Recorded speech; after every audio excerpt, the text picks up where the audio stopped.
Yeah, I believe that Christ's suffering and the demonstration of the kind of physiologic stress that his human body was under is manifested in the Garden of Gethsemane, where it's described that he was sweating blood. And there is a well-documented medical condition in which patients who are under tremendous amount of emotional stress and physiological stress can in fact sweat blood, because little blood vessels within the glands burst and then the blood is expressed. The scourge involved the use of a short whip with pieces of typically metal, sometimes bone, sometimes pieces of porcelain wrapped in these leather straps, which is then utilized to come across typically the back, the shoulders, the legs of the victim. The first few passes across a particular body part would tear through the skin, the fat, but eventually, once the outer layers were torn away, it would start getting in the muscle and the tendon. And of course, along the way, you're ripping through all the blood vessels that supply all those tissues.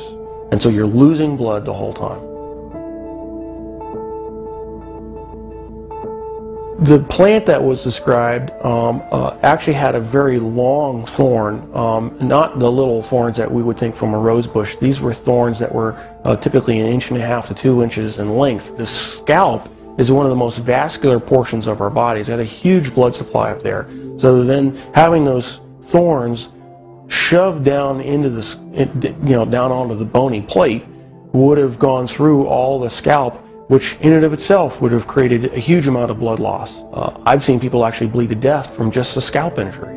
So it's not a small injury to have, who knows, dozens of these things shoved into your scalp.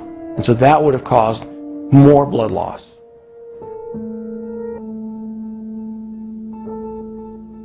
Typically when a victim has to carry the cross, what has been described in the literature, in actual Roman literature, is they describe, they carry the crossbar.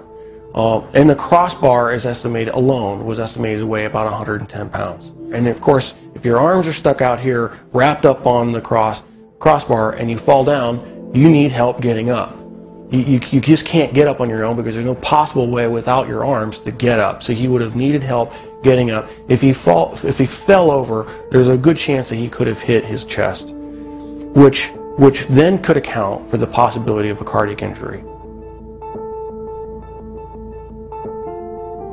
Anatomically, we consider the wrists as part of the hand, and so with the placement of the nails between the radius and the ulna at that position, it still fits the definition of being in the hand, and it's in a position in which the nail won't rip out, which you have to have a solid point of fixation.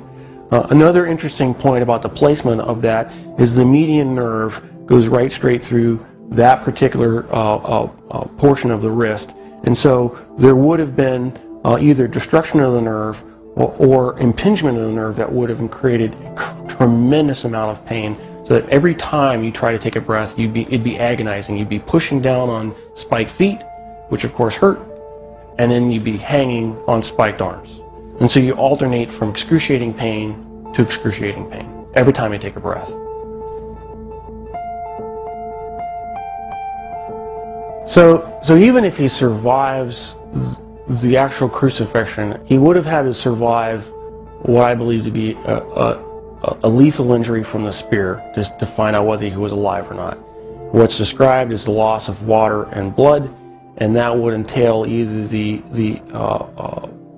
either a pleural effusion or pericardial effusion, and the blood would have come from either pulmonary artery, a pulmonary vein, the aorta or vena cava, or the heart itself. None of those injuries, unless you're treated immediately by a trauma surgeon like myself, with all the advanced equipment that we have, would be survivable after even a few minutes. Christ, as the Son of God, could have survived anything. He chose to manifest himself as a human at that point in time, and allowed himself to die. And being human at that point in time, he could not have survived this particular series of traumas. It's not possible. Christ as God could have survived anything they threw at him. But he chose to be Christ, the human, at that point in time to die for our sins. And that given that self-limitation of remaining to be human, he died. He did not survive the event.